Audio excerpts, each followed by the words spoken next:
জামালপুরে সরকারি আশেক মাহমুদ কলেজ প্রাঙ্গণে নির্মিত জুলাই স্মৃতিস্তম্ভে আগুন দিয়েছে দুর্বৃত্তরা। 18 জুলাই শনিবার ভোররাতে এই ঘটনা ঘটে। পরে সামাজিক যোগাযোগ মাধ্যমে ঘটনাটির একটি ভিডিও ছড়িয়ে পড়লে বিষয়টি নিয়ে ব্যাপক আলোচনা শুরু হয়।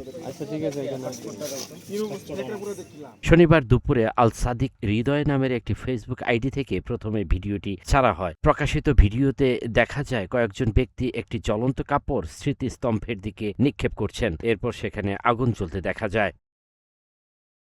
জানা গেছে আল সাদিক হৃদয় বর্তমানে মালয়েশিয়ায় অবস্থান করছেন। জগন্নাথ বিশ্ববিদ্যালয়ের সমাজকর্ম বিভাগে লেখাপড়া শেষে ৩-৪ মাস আগে স্ত্রীসহ মালয়েশিয়ায় পাড়ি জমান সাদিক। পড়াশোনার সময় তিনি জগন্নাথ বিশ্ববিদ্যালয়ের ছাত্রলীগের রাজনীতির সাথে সক্রিয় ছিলেন। তার বাসা জামালপুর জেলার মাহমুদপুর ইউনিয়নে বলে জানা যায়। জামালপুরের আওয়ামী লীগের অঙ্গ সংগঠনের মিছিল, সভা, সেমিনারে সক্রিয়ভাবে অংশগ্রহণ করতেন সাদিক।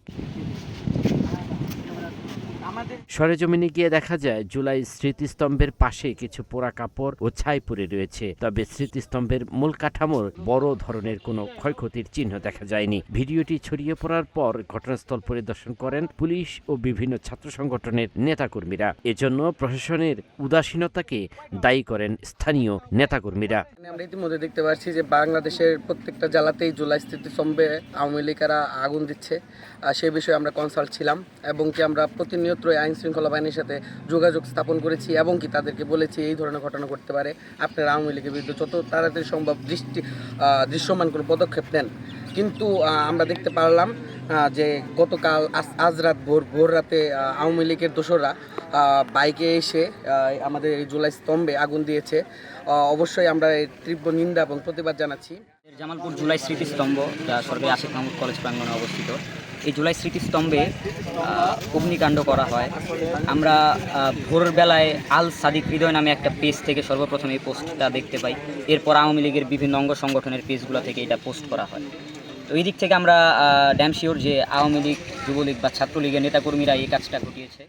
সাংগঠনিক দায়িত্ব হিসেবে আমরা এটা পাহারা দিচ্ছি, কিন্তু আমাদের দ্বারা তো প্রতিদিন এটা পাহারা দেওয়া সম্ভব না। এটার দায়িত্ব হলো আইন শৃঙ্খলা বাহিনী। আমি মনে করি তারা যদি তাদের কাজটা ঠিক মতো করতো আজকে হয়তো বা আমাদের এইরকম সমস্যা হইতো না। আমরা যেমন ৭১-এর ক্ষেত্রে আমরা কোনো কম্প্রোমাইজ করি না, আমরা ২৪ জুলাইকেও আমরা কোনো কম্প্রোমাইজ করবো না। এটা আমাদের আবেগ, এটা আমাদের নিয়ে সামনের দিকে আগাতে হবে। এই ধরনের কাজ যেন আর দ্বিতীয়বার না ঘটে, তার জন্য প্রশাসনের প্রতি আমরা উদাত্ত আহ্বান জানাবো যে আপনারা আপনাদের জায়গা থেকে সঠিক দায়িত্বটা পালন করেন। বিষয়টি জানাজানি হলে ঘটনাস্থল পরিদর্শন করেন জামালপুর সদর থানার অফিসার ইনচার্জ নাজমুস সাকিব এবং সদর সার্কেলের অতিরিক্ত পুলিশ সুপার রাকিবুল ইসলাম। তদন্ত ছাড়া এ বিষয়ে কোনো মন্তব্য করা যাবে না বলে জানিয়েছেন সার্কেল এসপি রাকিবুল ইসলাম। আল মাসুদ নয়ন, নাগরিক প্রতিদিন।